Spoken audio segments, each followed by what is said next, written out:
Imagine a sweltering summer day at a crowded water park. At its center sits a massive water slide with a near vertical drop. Deep inside the lightless center of that slide, a kitten named Babu has managed to wedge himself into the narrowest part of the pipe, where he is rapidly running out of air. When the mother cat dives into the dark tube to pull him to safety, she enters directly behind him, trapping her body against his in the dark. As this cross-section shows, the feline prize now perfectly match the diameter of the rigid cylinder. There is zero room for either of them to turn around, reverse, or maneuver. A few feet away, on the other side of the plastic walls, the water park is filled with people complaining about the heat and splashing in the pools. We are watching two contradictory stories occupying the exact same space, a life-or-death struggle for oxygen happening inches away from a family vacation. The slide has become a physical collision course, where a survival struggle is about to intersect with high-speed human recreation. Inside the pipe, the mother cat has reached her kitten, but the narrow walls mean she only has physical access to his rear end. Without the space to reach around him, she attempts to solve the problem with brute force, trying to push him forward through the remainder of the tube. This diagram shows why the physics of the rescue fail. The static friction holding the kitten against the pipe walls is greater than the force the mother cat can generate by pushing from behind.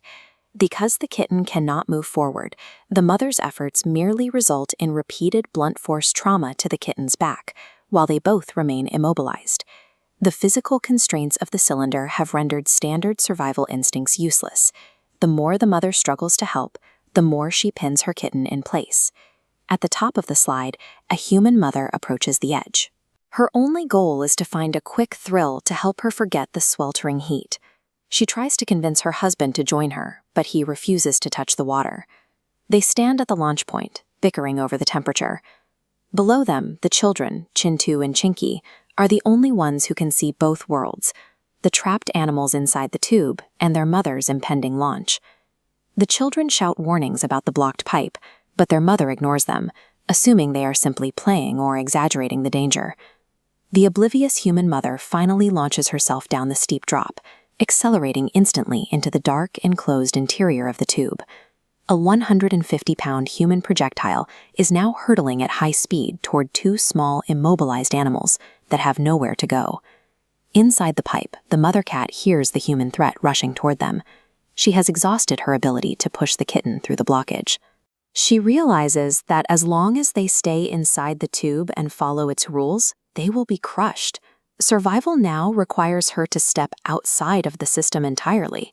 She decides to exit the slide and recruit humans to bring tools and literally saw the pipe apart, bypassing the internal jam by destroying the structure itself. This plan shifts the scale of the crisis from a simple physical jam to a full-blown demolition of the water park's infrastructure. By continuously cutting between the cat's panic and the mother's oblivious descent, the video makes this extreme escalation feel like a necessity.